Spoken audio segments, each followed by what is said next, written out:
Thank you for joining me on TCM Imports, where we travel the globe in search of interesting international cinema. I'm Alicia Malone, and tonight we're running away to join the circus with two films about clowns. Soon, from Italy, we'll see Federico Fellini's 1954 masterpiece La Strada, but up first from France, it's Pierre Aitax and Yo-Yo, released in France in 1965 and in the US in 1967. As was often the case with Pierre Aitax's movies, for Yo-Yo he did triple duty as director, star, playing two separate roles, and writer of the screenplay, with Jean-Claude Carrière drawing on his own former experience as a circus acrobat and his love of silent comedies. Yo-Yo begins as a silent film, with Aitax playing a lonely millionaire who has every material thing he could desire, but finds himself missing his long-lost love, a circus performer, and the child they had together. Once the story catches up to the invention of talking pictures, Yo-Yo becomes one, and in the second half we follow the millionaire's child, a clown called Yo-Yo, again played by Aitax. Pierre Aitax had grown up dreaming of joining the circus and of studying the silent comedians his father showed him on their family projector. He was also a talented illustrator and began publishing cartoons in the early 1950s.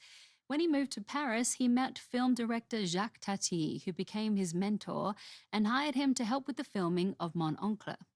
Aitax also met director Robert Bresson, who gave him a small part in his film Pickpocket. In 1961, Pierre Aitax began directing his own films, producing most of them over a 10-year period. Thanks to a series of legal issues, Pierre Aitax's work hasn't been as widely seen as it deserves, but thankfully we can now watch his films beautifully restored. From 1965, this is Yo-Yo.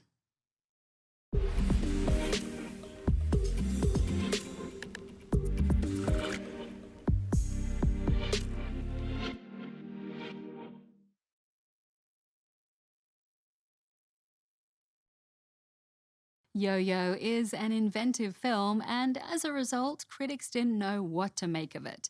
The movie was neither a critical nor a commercial success, although it did win 2 awards at the 1965 Cannes Film Festival.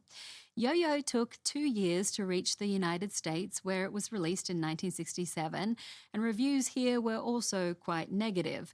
The New York Times called it too casual, fragmented, and loose, adding, "Yo-Yo is uneven. It dangles and has its ups and downs, very much like the plaything from which its name is derived." Critical reception of Yo-Yo has since changed, but there was one person who was a fan of it from the start, Jerry Lewis.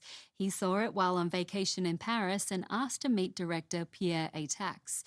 Lewis and Aitax got along well and even worked together on the famously unreleased film The Day the Clown Cried.